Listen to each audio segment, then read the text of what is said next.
বিশ্বনবী রাহমাতুল লিল আলামিন একদিন মসজিদে নববীর ভিতরে প্রবেশ করলেন। এমন তো অবস্থায় দুই সাহাবাকে দেখতে পেলেন, তারা অট্টহাসি খিলখিল করে হাসতে শুরু করেছে।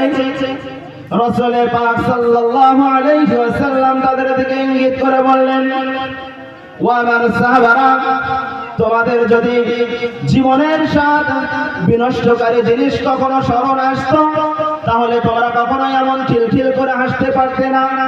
সাহাবায়ে কেরামগণ জিজ্ঞাসা করেন, ও আল্লাহর রাসূল, জীবনের স্বাদ বিনষ্টকারী জিনিসটা কি?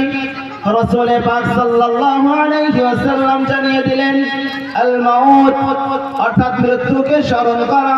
মৃত্যুকে যে ব্যক্তি স্মরণ করবে সেই ব্যক্তি কখনো অট্টহাসি হাসতে পারবে না। মৃত্যুকে যে ব্যক্তি স্মরণ করবে সেই ব্যক্তি কখনো গুনাহের কাজ করতে পারবে না। বিশ্বনবী রাহমাতুল লিল আলামিন স্পষ্ট ভাষায় জানিয়ে দিলেন।